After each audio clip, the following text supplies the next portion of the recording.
Изборниот законник закочен во собрание. Со над 6000 амандмани, предлог законот за една изборна единица и отворени листи, поднесен од страна на помалите политички партии, донесе конфронтација во коалицијата СДСМ-ДУИ. Но јавно, социјалдемократите прстот го вперија кон опозицијската ВМРО-ДПМН, дека со 600 амандмани наспроти оние 5000 на ДУИ го блокирале изборниот законник.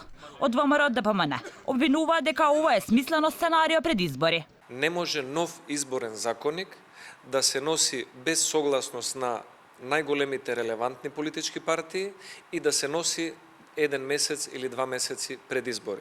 Без разлика колку сегашниот или можниот иден изборен модел може да бидат подобри или помалку добри од она што денеска го имаме како изборна пракса. Интегративците пак децидни, овој предлог закон е преседан во собранието. Сметаме дека процес на еднонасосно, еднострано менување на правилата на игра пред да започнат изборните процеси е опасен преседан со кој што би се соочило ова собрание и политичката сцена во нашата држава и сметаме дека тој документ, тие правила на игра за сите политички партии мора да се донесат консенсуално со согласност со сите политички партии. Која кочи работата?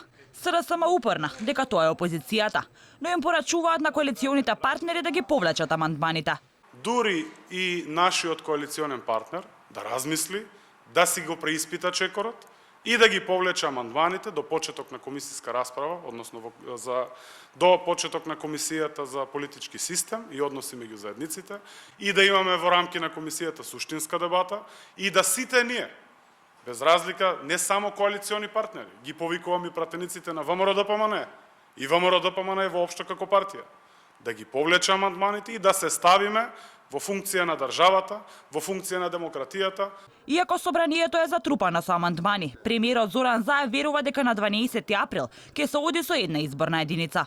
Еве тука ќе стане првата конфронтација, можем да ја нава. Ние сме најавиле една изборна единица, ќе се бориме до крај. Амандманската расправа може да ја користат како деловничко право и секако тоа е нивно право, но ние ќе обстоиме, јас повикав во парламентот да се преброиме, да видиме колку од представниците на граѓаните изразени преку мандати се за промена на изборниот модел и секако тука ќе на крајот на денот ќе изгласа парламентот. Секое блокирање тие треба да го објаснат на граѓаните зошто го блокираат. По несагласувањето за забелешките од Венецијанската комисија за законот за јазици, сега ДУИ и СДСМ во нови конфронтации. Дали и овој пат ќе ги испекалат разликите или пак овие амандмани ќе бидат камен на сопнување пред избори?